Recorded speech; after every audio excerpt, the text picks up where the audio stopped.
अनुभव होने वाला, जो एक अरूपी और जो स्कंध देश प्रदेश और परमाणु से रहित है, उसका कोई स्कंध भी नहीं है, उसका कोई देश भी नहीं है, उसका कोई प्रदेश भी नहीं है, ऐसा जो पदार्थ है उसके विषय में अपन लोग सामान्य तौर पर लिख लेते हैं। लिख लीजिए, काल। काल के साथ अस्थि का शब्द नहीं जुड़ा गया, क्योंकि कारण यह है कि वह प्रदेश उसके है ही नहीं। जब प्रदेश है ही नहीं, क्योंकि अस्थि का मतलब है प्रदेश, काय का मतलब है संघात, समूह। जब एक भी प्रदेश नहीं है तो उसके साथ में अस्थि काय शब्द जोड़ने की कोई जरूरत ही नहीं थी। इस कारण से अकेला काल द्रव्य लिखे। काल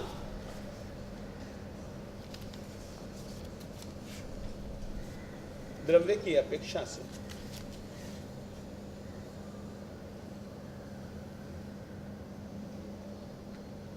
अनंत है, क्षेत्र की अपेक्षा से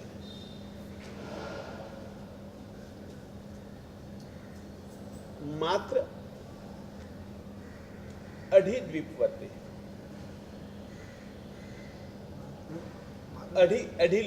अधिद्वीप, ढाई द्वीप लिख लो, अधिद्वीप लिख लो, कैसा भी लिख लो, उसकी कोई चिंता नहीं। ढाई द्वीप लिख लो।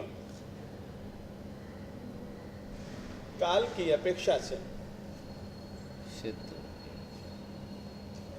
की अपेक्षा से मैं लिखा नहीं। काल की अपेक्षा से समय मात्र एक समय रूप है। काल की अपेक्षा से एक समय है। मात्र एक समय रूप, एक समय रूप है। एक समय रूप, एक समय है। भाव की अपेक्षा से काल अरूपी है।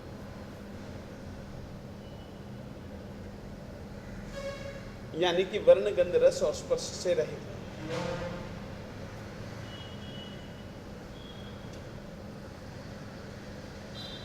गुण की अपेक्षा से काल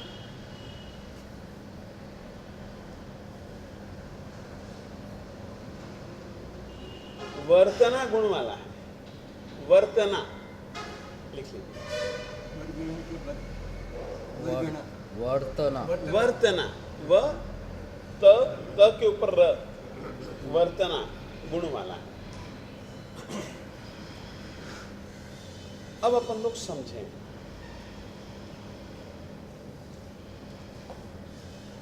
एक चीज और लिख लीजिएगा सामान्य तौर पर। काल को सामान्यतया दो उपमाओं से समझाया गया है। काल को सामान्य, हाँ, इसी के साथ सामान्यतया काल को सामान्यतया दो उपमाओं से समझाया गया है।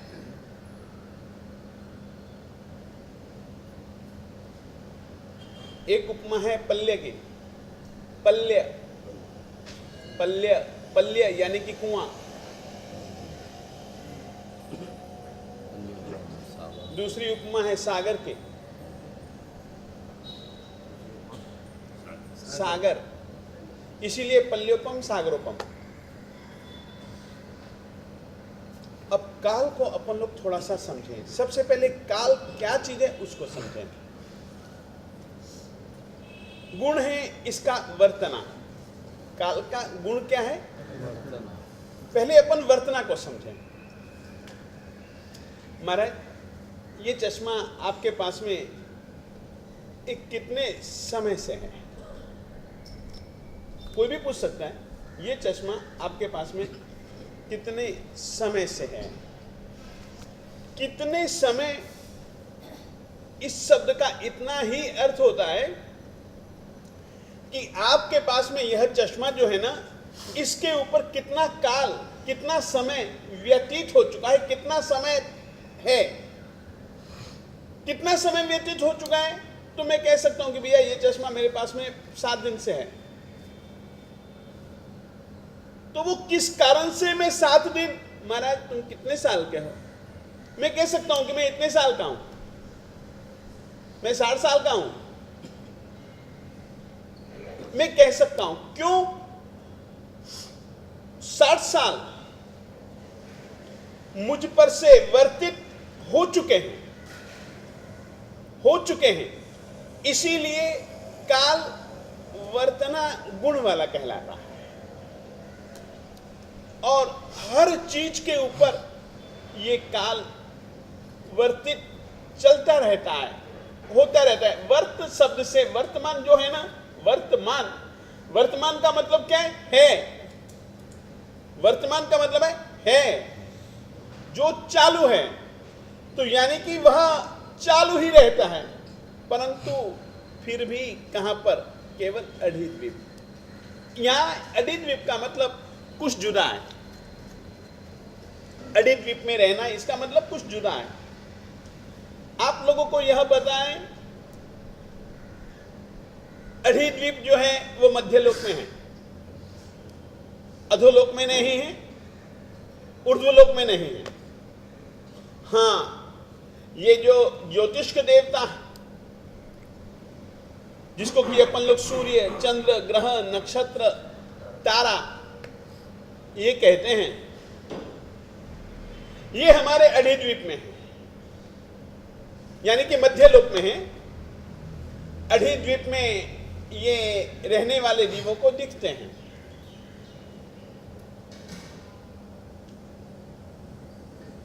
ये जो काल से संबंधित जो निर्णय किया जाता है, 1 साल, 2 साल, 3 साल, 100 साल, संख्याता साल, असंख्याता साल, ये जो शब्द हैं, ये शब्द केवल इस बात के संकेत हैं कि ढाई द्वीप में ये पांचों सूर्य, चंद्र, ग्रह, नक्षत्र और तारे एक घूमते फिरते रहते हैं।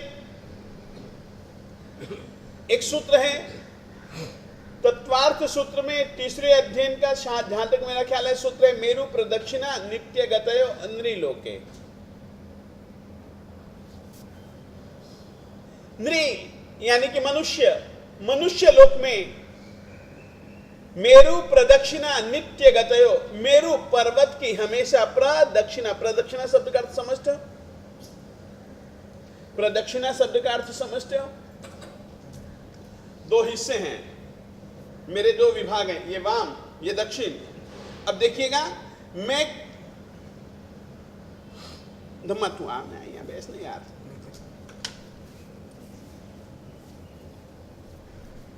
बैस। अब देखिए, ये आदमी है, ठीक है, ये मुनि महाराज है। हमेशा एक नियम है, परमात्मा के पास में जाकर के 3 प्रदक्षिणा देनी ही देनी चाहिए। अब देखिए, मैं जब यहां से घूमूंगा तो ये मेरे किधर रहेंगे? वाम हिस्से में कि दक्षिण? ये मेरे दक्षिण में रहेंगे, चाहे मैं इधर रहूं, चाहे उधर रहूं, चाहे इधर रहूं, चाहे इधर रहूं, ये मेरे दाहिने ओर ही रहेंगे। देख लीजिएगा, ये मेरा दाहिना हिस्सा, ये 2, ये 3। तो ये क्या हुआ? मेरु प्रदक्षिणा, मेरु पर्वत को अपनी दाहिनी ओर रखते हुए मेरु प्रदक्षिणा नित्य गतयो, और हर क्षण,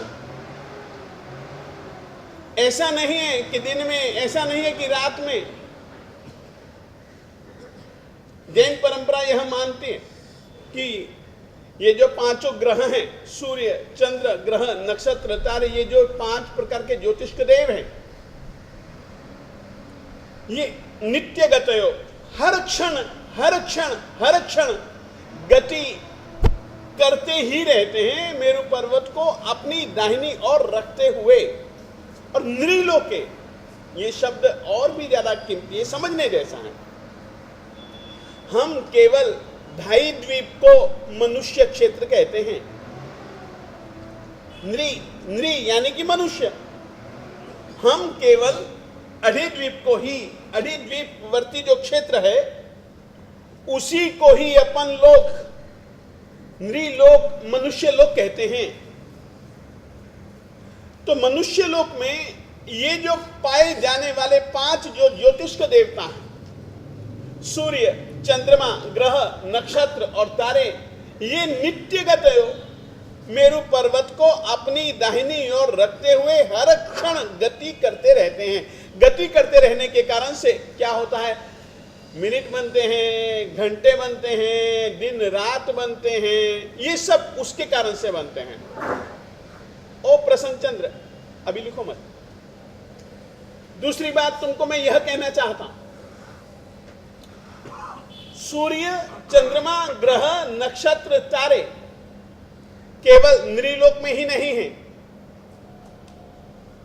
केवल मनुष्य लोक में ही नहीं है, मनुष्य लोक के बाहर भी हैं। मैंने अभी अभी कुछ देर पहले ही कहा था कि ये जो 5 देवता हैं, सूर्य, चंद्रमा, ग्रह, नक्षत्र, तारे, ये मध्य लोक में रहते हैं। किस लोक में रहते हैं? मध्य लोक में रहते हैं। मनुष्य लोक से दिखते हैं।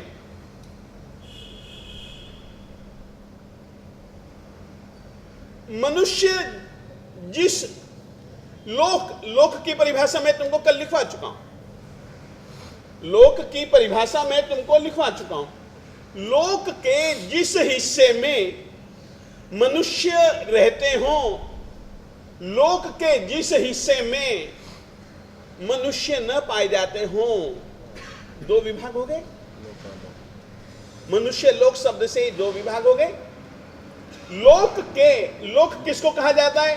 जितने क्षेत्र में धर्माष्टिकाय, अधर्माष्टिकाय,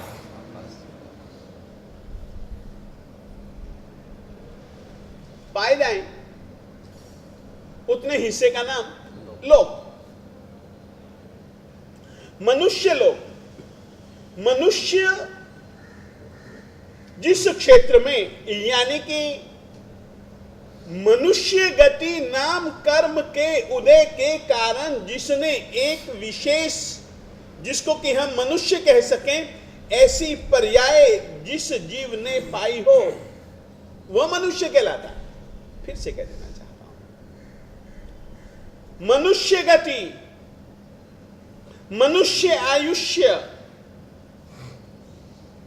नाम कर्म के उदय से, अब मनुष्य जो है पंचेंद्रिय है, तो पंचेंद्रिय जाति,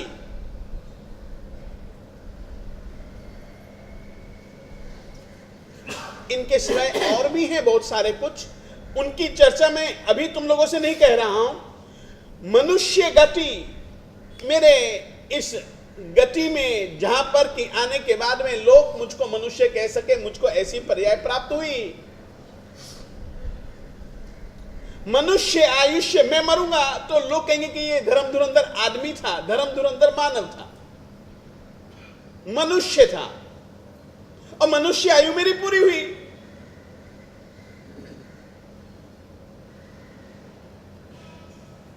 पंचेंद्रिय जाति, मैंने कहा था कि 5 कर्मों के उदय, तो 5 कर्म तो मान करके जाना ही जाना है ना। मैंने मनुष्य जो है वह पंचेंद्रिय जाति नाम कर्म के उदय का परिणाम है।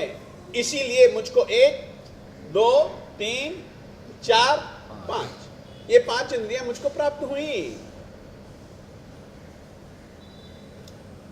ऐसी तो कई चीजें और भी हैं जो कि हम तुमको बतलाते जाएंगे। तो इन चीजों का परिणाम धर्म धुरंधर तब तक भोगेगा जब तक कि धर्म धुरंधर विजय ने पहले से मनुष्य गति में, मनुष्य पर्याय में कितने समय तक रहना है, कितने समय तक सजा भोगनी है, उतने समय तक मैं सजा भोगूंगा। स्थिति से मैं बाहर नहीं निकल सकता, मगर मेरी आयुष्य पूर्ण हो गई, फिर कोई पक्का नहीं है कि धर्म धुरंधर विजय को वापस मनुष्य गति मिल जाए।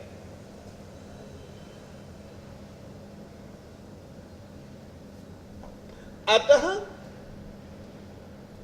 मनुष्य गति में धर्म धुरंधर विजय की उम्र, कल्पना करो, धर्म धुरंधर विजय कितने साल का होकर के मरा? कल्पना करो 80 साल का होकर के मरा। 80 साल का मतलब क्या कि धर्म धुरंधर विजय पर 80 वर्षों तक काल घूमता फिरता रहा। काल किसको कहते हैं? काल किसको कहते हैं, यह थोड़ा सा आप लोगों को मैं समझा देना चाहता हूं। कलयंती वैसे मूल रूप से कलण धातु है, शब्द संख्यानय हो। सो क्या है? 80 क्या है? संख्या है ना, 10, 15, 20, 25, उस क्रम में, उस संख्या के क्रम में 80 यह एक संख्या है। संख्या संख्या को बतलाने के लिए कलण धातु है, और कलण धातु से ही काल शब्द का निर्माण हुआ। तो मेरे ऊपर समय 80 साल तक घूमता फिरता रहा। मेरा और काल का, समय का संबंध 80 वर्षों तक निरंतर रहा।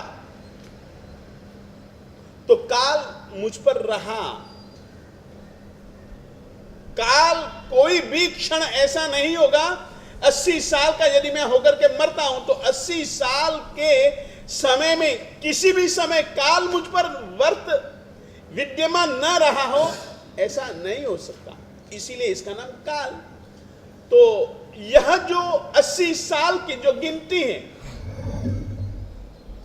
यह जो 80 साल की गिनती है, यह गिनती किस आधार पर की गई? काल के आधार पर की गई। काल किससे बना है? मेरु प्रदक्षिणा नित्य गतयो नृलोके, मनुष्य लोक में जो सूर्य, चंद्र, ग्रह, नक्षत्र और तारे जो घूमते रहते हैं। अब युग भी जो होता है, साल भी जो होता है, जो कुछ भी होता है, शताब्दियां भी जो होती हैं, रजत ने, सुवर्ण, ये सब आदमियों ने गिनती की है, मगर ये तो सब है काल का मामला। फिर मैंने तुमको एक बात लिखाई, काल मात्र एक समय रूप है। इसका क्या मतलब है? अब देखिएगा, समझो, तुम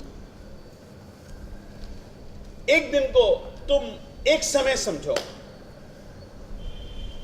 चलो इस बात को छोड़ता हूं, मैं तुमको दूसरे ढंग से समझाता हूं। अभी कितने बज गए? 7:40 कल्पना करो 6:40 हुए। ठीक है,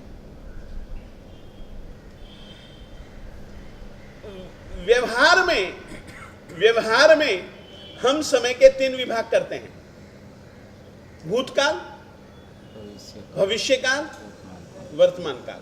ठीक है, 3 हिस्से करते हैं।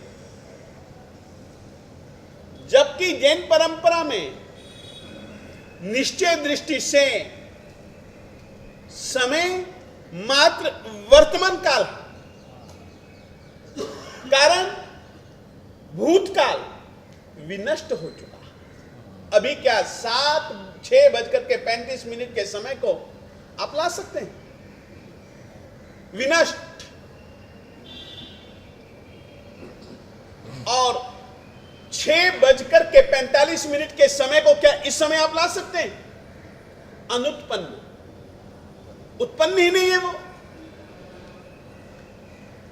वह उत्पन्न ही नहीं है।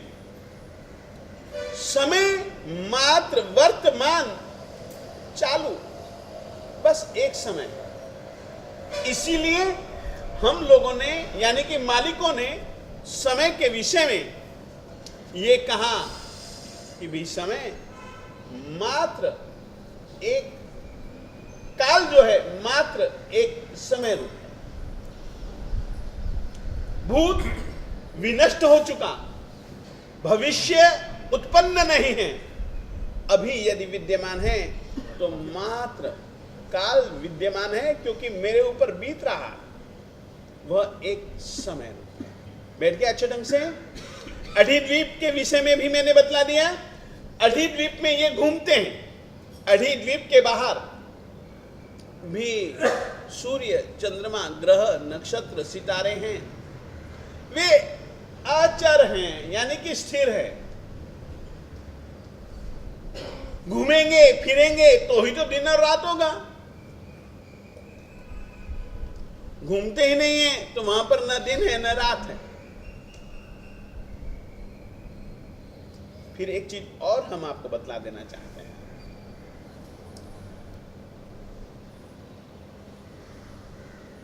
नृलोके, मनुष्य लोक में सूर्य, चंद्रमा, ग्रह, नक्षत्र, सितारे घूमते हैं, जबकि हमारे आगमों में ऐसा भी वर्णन है कि देवताओं की उम्र इतनी, सागरोपम, युगलिकों की उम्र इतनी, पल्योपम इत्यादि ये है ना, नारकियों की उम्र इतनी, इतने इतने इतने इतने, सागरोपम। ये कैसे, जब वहां काल ही नहीं है।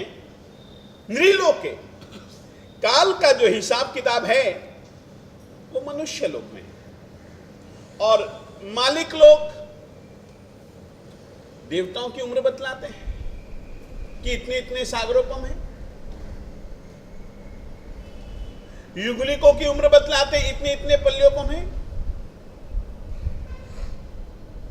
असंख्याता वर्षों की उम्र होती है आदमियों की, मालिक जानते हैं। उस सर्पिणी 10 कोड़ा कोड़ी सागरोपम या 10 सागरोपम या 3 सागरोपम या 2 सागरोपम, जो कुछ भी है, यह जो संख्या बतलाते हैं ये सब क्या है, ये सब काल से संबंधित है। और अधिद्वीप के बाहर, जैसे कि देवता लोग तुम समझ लो, अधिद्वीप में भी ऐसे बहुत है।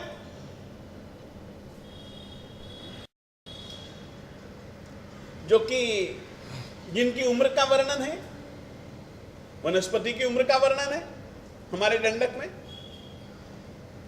इत्यादि प्रकरण ग्रंथों में, आगमिक ग्रंथों में, जहां जहां भी इस तरीके से आयुष्य का वर्णन है, किसी भी चीज की आयुष्य का वर्णन है, तो वहां पर जो काल गिना जाता,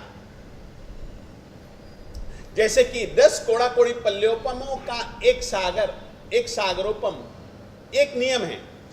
10 कोड़ा कोड़ी पल्योपम का एक सागरोपम,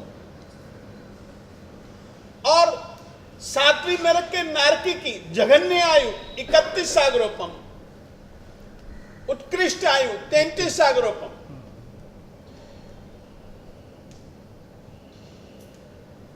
तो ये जो सागरोपम बतलाया गया, अधिद्वीप में जो हिसाब किताब है काल संबंधी जो भी हिसाब किताब है, उस हिसाब किताब के अनुसार ही नारकियों की, देवताओं की, आदि आदि आदि आदि आदि आदि की आयु कही गई है। काल अधिद्वीपवर्ती हैं, वो इसीलिए क्योंकि अधिलोक में, ढाई लोक में सूर्य, चंद्र, ग्रह, नक्षत्र, तारे घूमते रहते हैं। मेरु प्रदक्षिणा नित्य गतयो नृलोके, तत्वार्थ सूत्र का यह एक सूत्र है। तो इस तरीके से काल के विषय में सामान्य रूप से आप लोगों को मैं लिखवा चुका हूं, ठीक है। इसमें से आपको कुछ भी पूछना हो आप पहले पूछ लीजिएगा। हाँ बोलो बोलो बोलो। ये एक अलग चीज, ये एक अलग चीज। एक सागर में कितना काल? एक छोटी सी बात, तेरा नाम दिलीप ना? सुरेश। सुरेश, बात सुन। सागर के अंदर तुमको मैं सीधा सागरोपम का ही अर्थ बतलाता हूं। सागर में कितनी जल की बूंदे हैं, माप सकता है कोई? बस। तो हम क्या करें? असंख्याता बूंदे। सागर में जल की बूंदे कितनी? अरे यार, हम एक तालाब के अंदर रहे हुए पानी की बूंदों को नहीं गिन सकते। सागर के अंदर तो अनंत जल राशि है। तो सागर से जिस काल को उपमित किया जाए उसका नाम सागरोपम। तो तुम असंख्याता वर्षों का समझो, और यदि पल्योपमों की अपेक्षा से तुम पूछते हो तो 10 कोड़ा कोड़ी पल्योपम का एक सागरोपम होता है। अब पूछोगे पल्ले किसको कहा जाता है? अब पूछोगे पल्ले किसको कहा जाता है? कुएं को पल्ले कहते हैं। कुएं को क्या कहते हैं? पल्ले कहते हैं। इतना लंबा, इतना चौड़ा, इतना गोल एक कुआं, इसका माप आता है। आज मैं बतलाने के मूड में नहीं हूं, क्योंकि मैं ये चाहता हूं आज केवल काल द्रव्य को लेकर के तुम लोग समझ जाओ। इतना लंबा, इतना चौड़ा, इतना ऊंचा एक कुआं बनाओ। उस कुएं में तुम लोग, अपने बाल तो बहुत मोटे हैं, बहुत ज्यादा मोटे हैं, बहुत ज्यादा मोटे हैं। युगलिकों के बाल बहुत पतले होते हैं। अभी अभी युगल ने जन्म लिया है, इतने दिनों के। अब देखिए, अपने भी जो बाल होते हैं ना, बचपन में बहुत कोमल होते हैं, जन्म लेते हैं तो बहुत कोमल होते हैं, उसके बाद में थोड़े से मोटे होते रहते हैं, कर्कश होते रहते हैं, इनका स्पर्श बदलता रहता है। उतने दिन के युगलिकों के ऐसे बाल तुम इकट्ठे करो और उसके इतने छोटे छोटे छोटे छोटे छोटे छोटे छोटे छोटे छोटे टुकड़े करके तुम दबा दो, उसके ऊपर से चक्रवर्ती की सेना निकल जाए, यानी कि थोड़ी सी भी जगह नहीं रहनी चाहिए, बिल्कुल पटापट हो जाए। और फिर 100 सालों के बाद में एक बाल निकालो,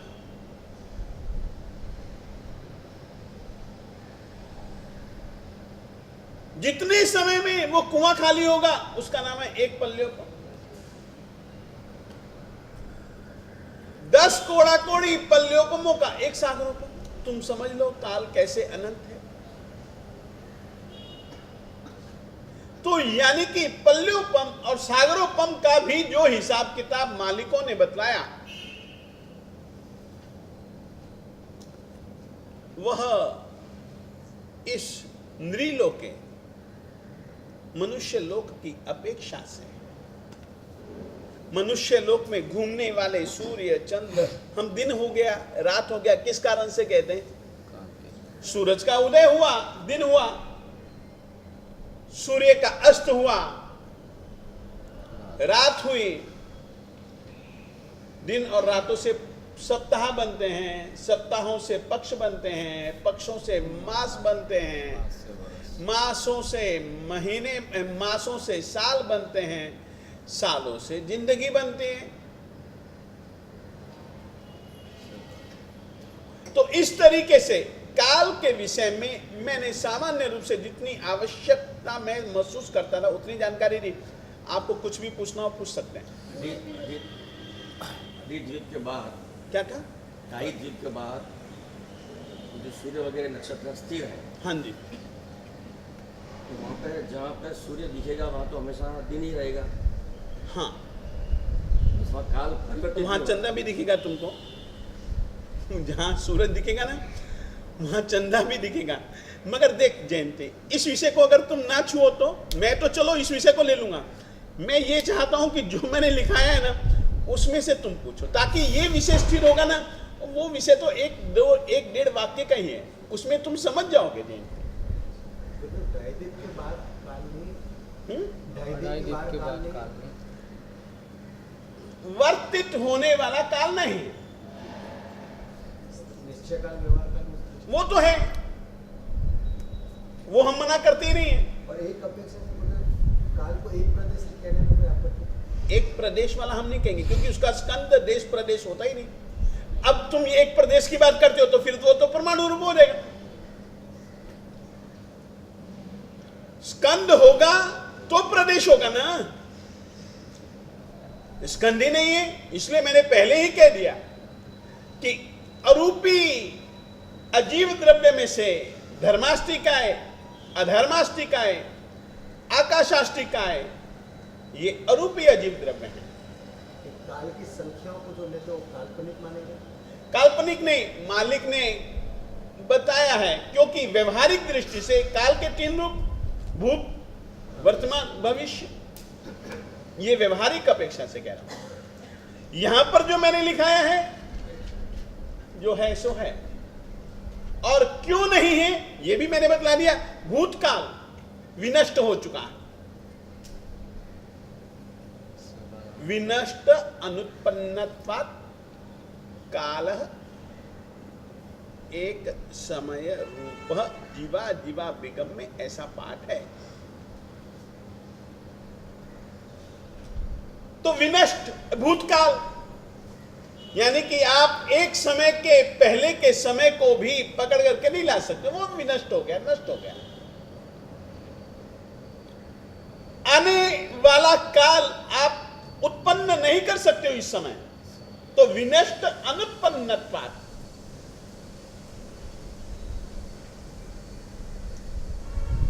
तो काल मात्र एक समय रुका।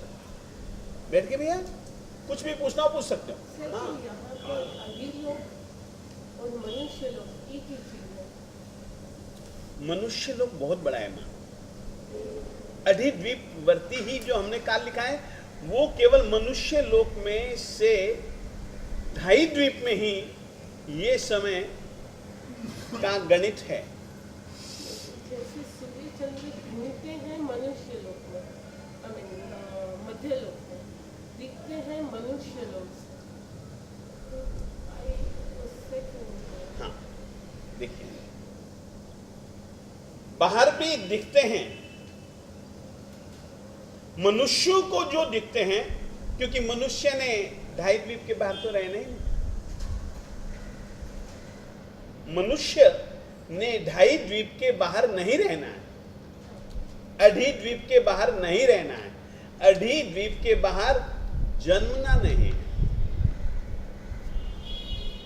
मनुष्यों की जो उत्पत्ति भूमि है वो केवल 2.5 द्वीप है। मनुष्य लोक केवल इतना है, मध्य लोक बहुत बड़ा है। वो तो स्वयंभू रमण समुद्र तक हमारा तिर्यक लोक है, मध्य लोक है, उससे भी थोड़ा सा आगे तक है वैसे सामान्य तौर पर, मगर आप स्वयंभू रमण समुद्र तक कहलाता है वो। नहीं, जैसे सूर्य चंद्र फुल मध्य लोक में ही घूमते हैं, तो काल मध्य लोक में नहीं घूमते मां, मैं कह रहा हूं कि मध्य लोक का एक हिस्सा 2.5 द्वीप, मध्य लोक का एक हिस्सा, छोटा सा हिस्सा, जहां पर कि 2.5 मानुषोत्तर पर्वत है, 2.5 द्वीप की सीमा, यहां से भारत, यहां से पाकिस्तान होता है ना, ये भारत, ये पाकिस्तान, ये बंगाल होता है ना। हम यहां पर आए ना, तो तुमको हम कहना चाहते हैं, हम कर्नाटक से आए, बीच में एक पुल आया, इधर तमिलनाडु, इधर कर्नाटक, प्रदेशों को बांट देते हैं, प्रदेशों को व्यवस्था के हिसाब से बांट देते हैं, बांटते हैं। 2.5 द्वीप की सीमा रेखा अगर कोई है तो मानुषोत्तर पर्वत। मानुषोत्तर पर्वत के पहले पहले जो है मनुष्य पैदा हो सकता है, मनुष्यों की उत्पत्ति भूमि है, उसके बाहर नहीं। तो मध्यलोक बड़ा है, मनुष्य लोक उसका एक छोटा सा हिस्सा है। और उस मनुष्य लोक में ही जो मेरु पर्वत है, जो मेरु पर्वत है, मेरु प्रदक्षिणा, उसी मेरु पर्वत को मध्य में रख करके अपनी दाहिनी ओर रखते हुए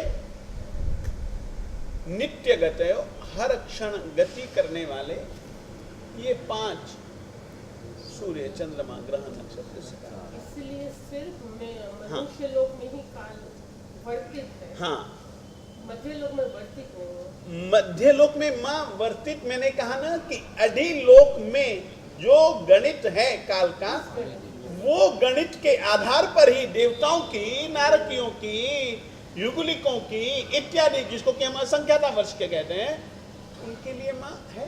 ये मैंने अभी अभी कहा आप लोगों को। और कुछ हाँ बोलो। अन्य द्रव्यों में काल के संदर्भ में अनादि अनंत ऐसा या त्रिकाल वर्तित। हाँ, काल को काल के संदर्भ में समय में ही लिया, विनिष्ठ भूत इसमें। शाबाश, बहुत अच्छा प्रश्न शैलेश, बहुत अच्छा सवाल। धर्माष्टिकाय, अधर्माष्टिकाय, आकाशाष्टिकाय में काल की अपेक्षा से धर्माष्टिकाय द्रव्य, अधर्माष्टिकाय द्रव्य, आकाशाष्टिकाय द्रव्य हमने अनादि अनंत बताया। उसका मतलब प्रारंभ नहीं है उसका। आदि यानी कि प्रारंभ, अंत यानी कि समापन। आदि यानी कि प्रारंभ, अंत यानी कि समापन हमारे धर्माष्टिकाय कब से हैं, इसके विषय में आदि काल कौन सा है वो हम नहीं कह पाते हैं। वो कब खत्म हो जाएगा ऐसा है ही नहीं,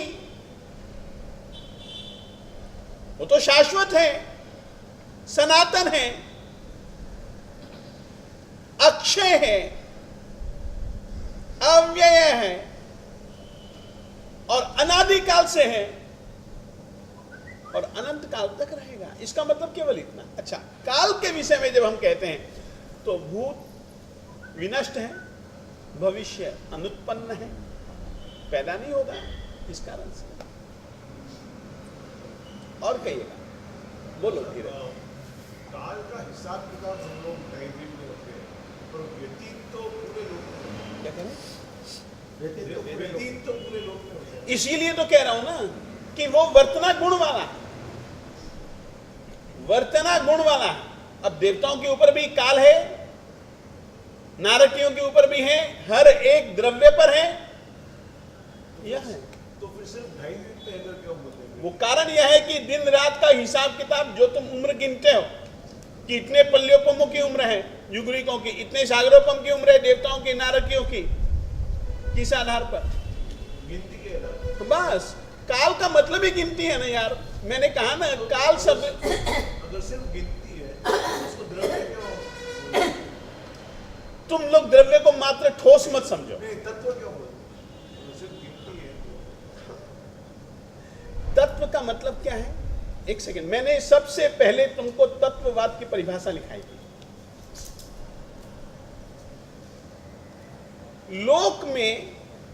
लोक में जितने भी पदार्थ हैं उनके यथार्थ स्वरूप का बोध, इसका नाम है तत्व। तो लोक में यह विद्यमान है ना यार।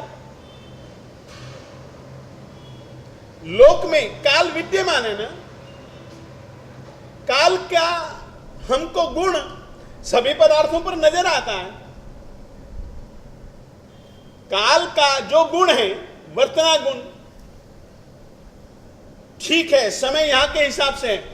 नारकियों के लिए भी यदि हम 33 सागरोपम कहते हैं तो एक नारकी की आत्मा जो कि 7वें नरक में पैदा हुई है, 33 सागरोपम तक यह काल उस पर वर्तित रहने वाला है। तो वो है द्रव्य। दिखे या न दिखे, परंतु उसका गुण उस पदार्थ के ऊपर विद्यमान है। इस कारण से मालिकों ने काल को द्रव्य कहा। थोड़ा सा हल्की। हाँ, बिल्कुल बिल्कुल बिल्कुल धीरज। अभी धर्मास्तिका ही है, उसका इम्पैक्ट नहीं हुआ, उसका असर सब हर जगह पे हो रहा है। नहीं, केवल लोक में। हाँ, लोक में हाँ। हो रहा है। धर्मास्तिका का असर हो रहा है। काल का क्या असर हो रहा है? अरे यही असर हो रहा है कि उसकी उम्र इतनी ही है।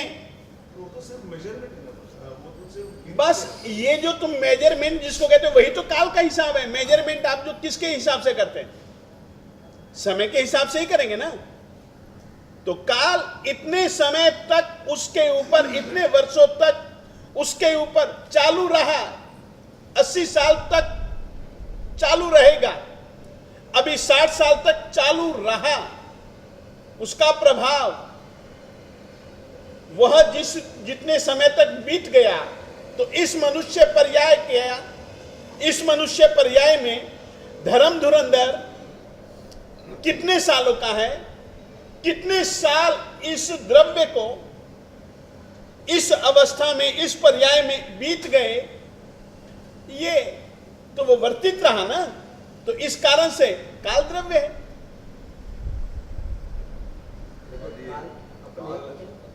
काल अनंत है। हाँ, काल अनंत है। और अभी जो काल को ये उम्र के हिसाब से, जैसे आयुष्य के साथ में आयुष्य के हिसाब से नहीं होता है। नहीं, जैसे अभी एक आदमी की काल 80 साल का, ये तो आदमी का तो मैंने समझाया है। काल तो हमेशा ही चालू रहने वाला है, और हर एक पदार्थ पर, चाहे वो जीव हो चाहे अजीव हो, उसकी पर्याय जो गिनी जाती है उसकी पर्याय जो गिनी जाती है वो काल के हिसाब से गिनी जाती है। और इसी कारण से काल शब्द दिया। कलन शब्द संख्यानय हो, दो अर्थ में कल धातु आती है। कल धातु दो अर्थों में आती है। तो संख्या, तो संख्या का संबंध समय के साथ में है। इस कारण से इसका नाम काल पड़ा, और कुछ नहीं है। और ये आपने कहा कि मध्य लोग, मध्य है ऊपर, वो वहाँ पर स्थिर है सारे, हाँ, तो वहाँ धर्मास्तिका है, सब है ना। देखिए, मैंने पहले ही कहा था, धर्मास्तिकाएं किसी को जबरदस्ती से चलाता नहीं है। जैसे कि पानी में मछली को जबरदस्ती से पानी तिराता नहीं है। यदि वो तिरना चाहती है तो पानी के बाहर वो नहीं तिर सकते। पानी जिस तरीके से मछली को तिराने में सहायता करता है, उस तरीके से गति परिणामी जीव और पुद्गलों को गति में जो सहायता देता है वो धर्मास्तिका है। वहाँ जो सूर्य वो स्थिर है और यहाँ सूर्य तो दो अलग अलग सूर्य हैं। हाँ माता, वहां स्थिर ही है। इसीलिए दूसरे राउंड में जब मैं जीव तत्व को लेकर के बतलाऊंगा, तब जीव के 14 भेद नहीं बतलाऊंगा, तब कुछ और ज्यादा भेद बतलाऊंगा। तो उसमें माता मैं सब बता दूंगा, चर क्या है, अचर क्या है। आज की तारीख में यानी कि अपन एक प्रकार से कक्षाओं में प्रवेश करने की स्थिति पाने के लिए तैयारियां कर रहे हैं। गुरुदेव, आपने द्रव्य क्षेत्र काल अपेक्षा से काल एक समय का बताया, और अपन तो कहते हैं अनादि अनंत काल की बात बार बार आती है। वहां अपेक्षा भेद, अपेक्षा अलग अलग है, अपेक्षा अलग अलग है। यदि विनष्ट को भी था तो वो समय ही ना, चाहे विनष्ट हो गया था तो वो समय ही ना, तो बस उसके हिसाब से। तो उस अपेक्षा से अपन अनादि अनंत नहीं कह सकते किसको? काल। नहीं, द्रव्य की अपेक्षा से वहां पर एकमात्र काल, काल की अपेक्षा से कि कितना है वो, तो वहां पर हम कहेंगे एक समय। देखिए मैंने क्या कहा, काल की अपेक्षा से काल एक समय।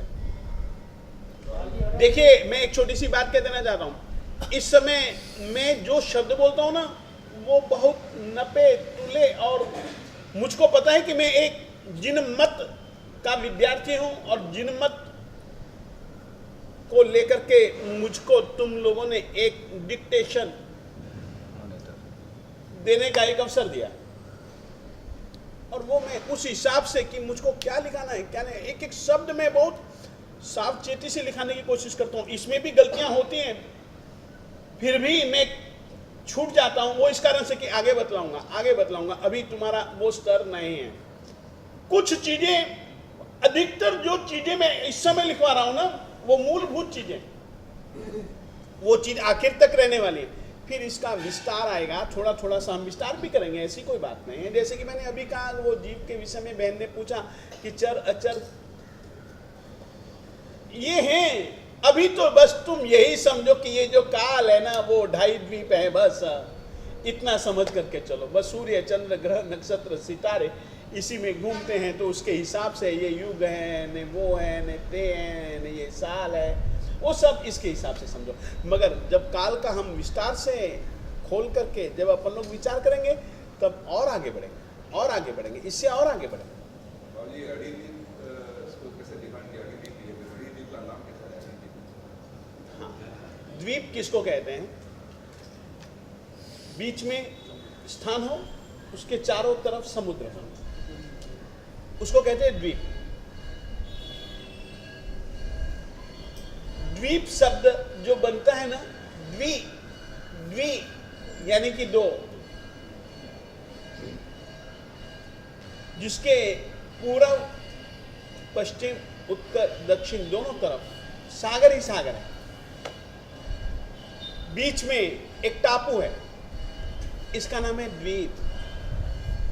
तो ऐसे 2.5 द्वीप, टापू समुद्र से घिरा हुआ, ऐसे 2.5 टापू, तीसरे टापू का आधा हिस्सा, मैंने अभी अभी तुमको कहा कि 2.5 द्वीप की सीमा रेखा खींचने वाला अगर कोई है तो मानुषोत्तर नाम का पर्वत है।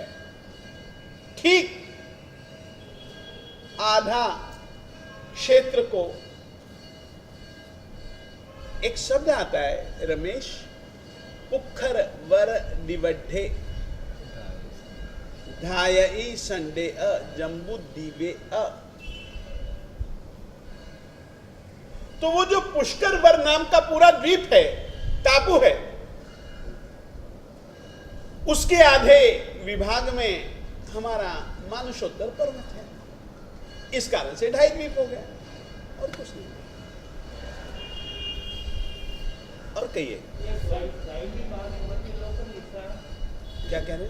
2.5 द्वीप मध्य लोक का हिस्सा। 2.5 द्वीप मध्य लोक का केंद्र स्थान है रे,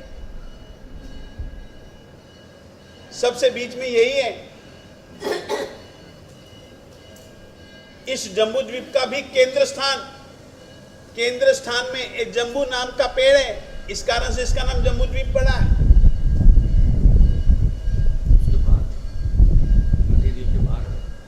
अढ़ीद्वीप के बाहर क्या है? ऐसे ही द्वीप है, और असंख्याता द्वीप है, असंख्याता समुद्र है।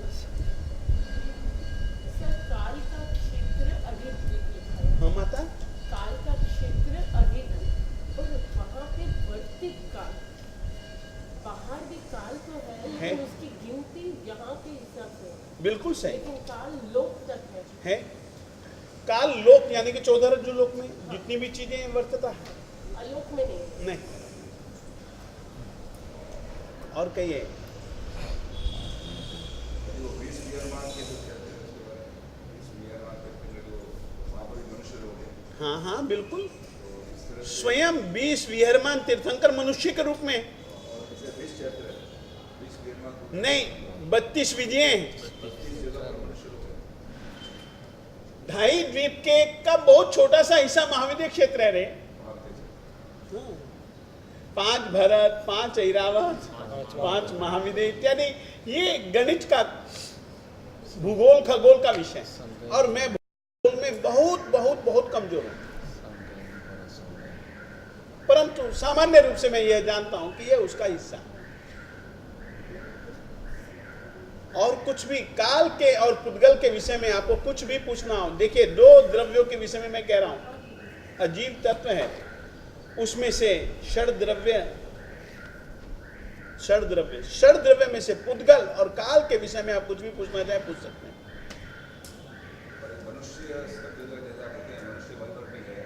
हाँ जी, क्या एक बार महाविद्या जगह में मनुष्य है, और यहाँ पर भी है। हाँ लेकिन आकार अलग है, वहाँ के बाहर के जो उनका हाँ, वो उसके पीछे कुछ कारण जुदा है। वो बहुत लंबे लंबे होते हैं, बहुत लंबे लंबे 500 धनुष की काया होती है, तीर्थंकर भगवंतों की, मनुष्यों की भी होती है। उसके कारण वहाँ पर कहते हैं कि 20 मिनट ऐसे वहाँ पर जाएंगे, मनुष्य वहाँ जाए तो वो हाथ में से सरसों का दाना सरसों के दाने जैसा है, बिल्कुल सही बात है। तो हेरावत 500 धनुष हेरावत में व्यक्ति कैसे होता हाँ? है? हेरावत पर होता है। अपने जैसे कारण ऐरावत क्षेत्र में, भरत क्षेत्र में 6 आरों के रूप में उत्सर्पणी और अवसर्पणी के रूप में काल वर्तित होता। महावीर क्षेत्र में काल, उत्सर्पणी और अवसर्पणी यानी कि शरीर, बल, आयुष्य इत्यादि बढ़े या घटे, इस रीति से वहां पर काल नहीं पाया। इसका कारण क्या है? कारण क्या हो सकता है, ये तो मुझको पढ़ना पड़ेगा। पढ़ते पढ़ते यदि मिला तो मैं बतला, पढ़ते पढ़ते यदि मिला तो मैं निश्चित बतला दूंगा। निश्चित बतलाना ही बतलाना है, उल्टा मेरे अभ्यास के लिए ये एक विषय मुझको मिला, मैं निश्चित बतला दूंगा। मगर पढ़ते पढ़ते मिला तो वर्तमान काल में मेरे पास में जो साहित्य है यहाँ पर जो मैं लेकर के आया हुआ हूँ, शायद उसमें से न भी मिले, लोक प्रकाश में मिल जाए या द्रव्य प्रकाश में मिल जाए, मैं देखूंगा। किताब है मेरे पास में, यदि मिल गया तो मैं बतला दूँ। बृहद संग्रह लेना चाहिए मिलेगा। साफ। एक है जो तीर्थंकर परमात्मा जो मोक्षकामी बन गए, तो सिलसिला बैठे हैं। तो ये तीर्थंकर जो है, जो विश्व निर्माण तीर्थंकर कहते हैं कि वो जिनकी आराधना करते हैं सज्जन सामने की, तो वो वहाँ पर विद्यमान है। तो ऐसे भाव से उनसे पा सकते हैं, भाव से संबंध बनाया जा सकता है, आराम से बना सकते हैं। इसीलिए ही वर्तमान काल में भी भाव यात्राओं के आयोजन किए जाते हैं। परंतु एक छोटी सी बात कहूं, सामान्यतया जो हमारे मन की स्थितियां हैं ना, सामान्यतया इतने घनिष्ठ भाव, इतने प्रगाढ़ भाव बन पाना बहुत मुश्किल है। मैं ऐसा मानता हूं। भाव यात्रा क्या होती है, वहां का वर्णन हो जाता है, यहाँ का वर्णन हो जाता है, मन को थोड़ी सी सीख दी जाती है कि भैया ऐसे ऐसे वे हैं, ऐसे ऐसे से तुम ऐसों के समव शरण में बैठे हुए हो, कल्पना करो। यही होता है भाव यात्रा में, या और कुछ? संगीत होता है साथ। भाव यात्रा में लगभग यही होता। ऐसा ऐसा है, एक मन को, एक बुद्धि को विषय दे दिया जाता है, उसकी मन बुद्धि कल्प संवेदना वगैरह भी नहीं। बात ऐसी है। संवेदना क्यों होती है? मन जिस चीज से जुड़ता है संवेदना होती है। मतलब वहाँ पे 100 करोड़ साधु, 100 करोड़ साध्वी, दोनों मिला के 100 करोड़ है कि 100 करोड़ दोनों है? वो भी मैं पढ़ूंगा। फिर ये जो मोक्षगामी जो तीर्थंकर परमात्मा और वीरमान तीर्थंकर, उनमें क्या फर्क है? क्या कहा? मोक्षगामी तीर्थंकर परमात्मा और एक सेकंड, क्या कहा? जो मोक्षगामी बन गए तीर्थंकर परमात्मा, मोक्षगत हो गए, हाँ, ये तीर्थंकर अभी वीरमान विहरमान है। उनकी आराधना में हम करते हैं, तो हमको कुछ क्या फर्क है? वो आराधना सिद्ध की आराधना कहलाती है, जो कि मोक्ष में चले गए। ये आराधना अरिहंत की आराधना कहलाते हैं, क्योंकि अरिहंत परमात्मा के स्वरूप में ये विद्यमान है। तो उनकी आराधना करने से उनको भी ऐसा अपन भाव से उनसे जुड़ते हैं, तो उनको भी ऐसा आशीर्वाद देते हैं। भैया मैं यह कह सकता हूं, वे जान सकते हैं कि मेरे प्रति यह आदमी इस स्थिति तक पहुंचा है। उनके ज्ञान में जा सकता है। वे वीतरागी हैं। उनकी भक्ति से उनके साथ जुड़ना ही अपने लिए एक प्रकार से अपने लिए जरूरी है। मैं तुमको कहना चाहता हूं, हर रोज पूजा करो, परमात्मा की पूजा करो, पूजा करो, पूजा करो। पूजा मैंने यहाँ थोड़ा सा एक दिन मैंने विषय लिया था, और मैंने पूजा की विधि तो बाद में जोड़ा था। अरिहंत परमात्मा का स्वरूप, और स्वरूप के साथ अनुसंधान बनाने के लिए पूजा पद्धति। पूजा पद्धति में मैंने पिंडस्थ, पदस्थ और रूपातीत, सिद्धों का ध्यान रूपातीत ध्यान है। मैंने परमात्मा के अष्ट प्रातिहार्यों के विषय में कहा था। अष्ट प्रातिहार्य युक्त तीर्थंकर का ध्यान वह अरिहंत ध्यान है। अष्ट प्रातिहार्यों से रहित तीर्थंकर का ध्यान सिद्ध ध्यान है। इसीलिए मैंने बिल्कुल रख करके, फोटो रख करके परिकर समझाया था। वो इसीलिए ही अरिहंत के साथ अनुसंधान बनाने के की जो प्रक्रिया है ना, वो पूजा पद्धति है रमेश। और सही ढंग से यदि हम अरिहंत परमात्मा की पूजा करेंगे ना, तो मूर्ति नहीं रहेगी बीच में। मूर्ति तो प्रारंभ है, अरिहंत में जाकर के समापन होगा। तुमने तो सीढ़ी ही तोड़ दी, ऊपर क्या चढ़ पाओगे? मूर्ति को न स्वीकारने वाले सीढ़ी को ही तोड़ देते और ऊपर चढ़ने की कल्पना करते हैं। मुश्किल है, मुश्किल है। हम जैसे लोगों के लिए आलंबन चाहिए। इसीलिए जैन श्वेतांबर समाज की पूजा पद्धति में वर्ण आलंबन, अर्थ आलंबन, प्रतिमा आलंबन,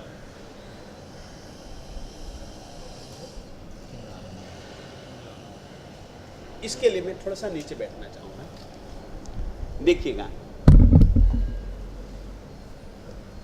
हम यूं बैठते हैं, यूं बैठते हैं,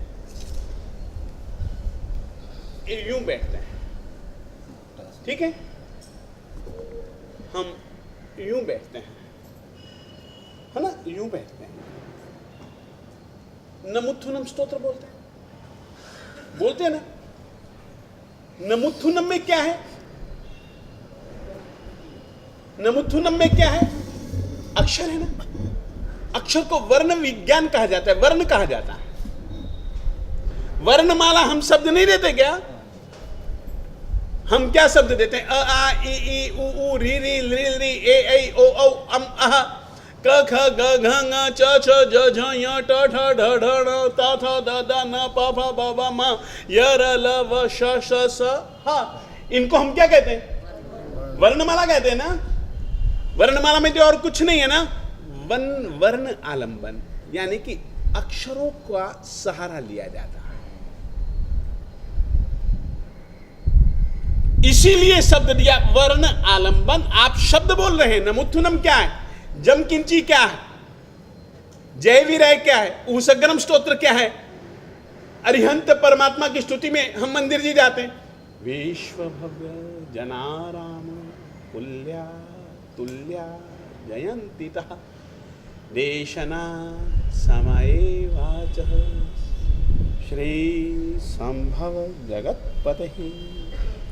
ये शब्द हैं, शब्दों को वर्ण कहा जाता है भैया। इसीलिए हमारे महापुरुषों ने परमात्मा के साथ अनुसंधान बनाने के लिए, परमात्मा के साथ अनुसंधान बनाने के लिए आज की तारीख में धर्म धुरंधर विजय के मानसिक स्थिति, आत्मिक स्थिति ऐसी नहीं है कि मैं निरालंबी बिना किसी आलंबन के उससे अनुसंधान बना सकूं। अकेला वर्णालंबन नहीं कहा रे, 3 तरीके के आलंबन बतलाएं जरा। मैं कोई जाना चाहता है, समय हो चुका है, जाना चाहे जा भी सकते हैं, परंतु ये विषय छिड़ गया और बहुत आवश्यक विषय है, जिंदगी का आवश्यक विषय है। इस कारण से मैं यह समझा देना चाहता हूं, वर्ण आलंबन, अकेले वर्ण को ही आलंबन नहीं कहा, वर्ण के साथ अर्थ आलंबन।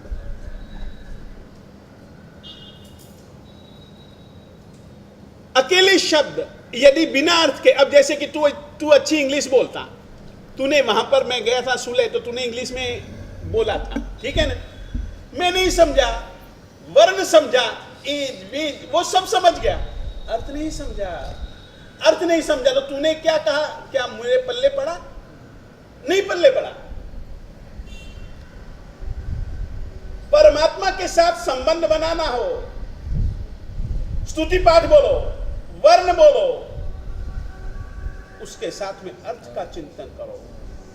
वर्ण और अर्थ के चिंतन से क्या होगा? एक सेकंड। वर्ण और अर्थ के आलंबन से क्या होगा? एक छोटा सा काम होगा। जिस तरीके का तुम अर्थ चिंतन कर रहे हो, उस तरीके के एक स्वरूप तुम्हारे दिल दिमाग में, तुम्हारे आंखों के सामने आ जाएगा। जिस तरीके से, कल्पना करो, किसी की शादी हुई, फोटो खिंचवाए, फोटो को देखता है तो उस समय क्या होता है? अब शादी हुए तो 10 साल बीत गए, फोटो वो 10 साल के बाद देख रहा है। शादी का दिन बना रहा है कि आज के दिन मेरी शादी हुई थी, तो चलो पुराने फोटो देख लें। तो उस समय क्या होता है रमेश? फोटो देखते देखते देखते देखते 10 साल के पहले की जो स्थिति थी वह खड़ी होती है कि नहीं होती है? होती है या नहीं होती है? होती है ना। वर्ण और अर्थ मुथु, नमस्कार। अरे एक ऐसे जिनको कि मैं नमस्कार कर रहा हूं, वो कैसे हैं? अरे जो आंतर शत्रु है, जो आत्म शत्रु है। शत्रु किसको कहा जाता है? जो मेरी आत्मा का अहित करता है उसका नाम शत्रु। मित्र किसको कहा जाता है? जो मेरी आत्मा का कल्याण करे, जो मेरी आत्मा का हित करे, वो मित्र। अरिहंत, जो मेरी आत्मा का अहित करने वाले हैं, मेरी आत्मा की बुराइयां करने वाले हैं, शत्रु हैं। अरिहंत ऐसे जिन्होंने आंतर शत्रुओं को मार गिराया, आंतर शत्रुओं पर जिन्होंने विजय पाली है, वो अरिहंत हैं। अब जब तुम ये कल्पना करते हो कि ये ऐसा है, तब उसका स्वरूप खड़ा होता है कि नहीं होता? बस ये वर्ण आलंबन, ये अर्थ आलंबन, अकेले वर्ण और अर्थ में मन स्थिर रहता है, मना नहीं है। हमारे लिए अभी वो भी नहीं है। क्यों? हमारा संबंध निराकार से नहीं। निराकार से हम संबंध नहीं बना पाए। हमारा संबंध आकार से बनता है। मैं तुझको रमेश कह रहा हूं, क्यों? इस आकार को, इसको तो रमेश नहीं कह रहा हूं। इस आदमी को मैं रमेश थोड़ी ना कह रहा हूं। रमेश का मतलब ये इस तरीके के शरीर को धारण करने वाला वो रमेश है। यही है ना? और तो क्या मतलब है?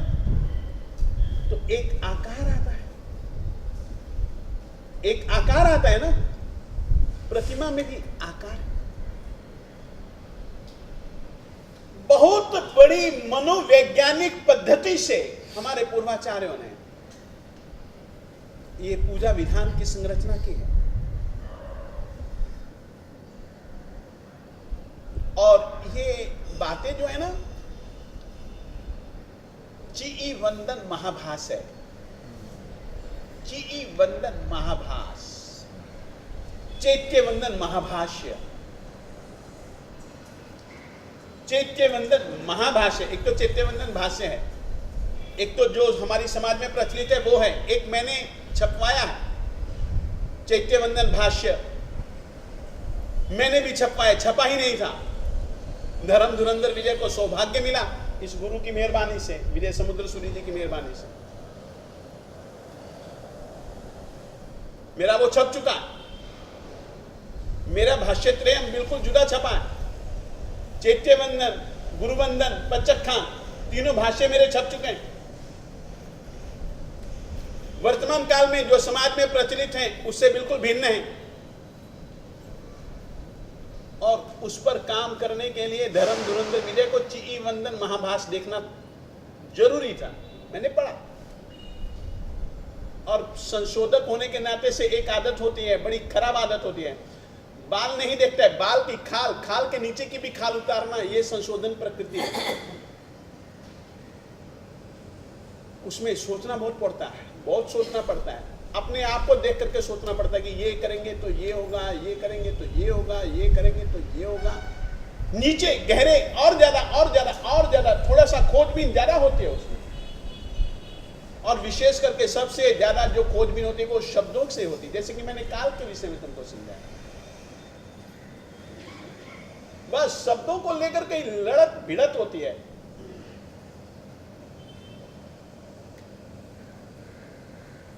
तो वहां पर प्रतिमा आलंबन दी है, एक आकार है। मेरा मन अभी निराकार से सीधा संबंध नहीं बना पाता, इसीलिए मैं तो तुम लोगों से भी कहना चाहूंगा, मालिक की पूजा करो। समझ पूर्वक करोगे तो शायद कभी संबंध बन जाएगा।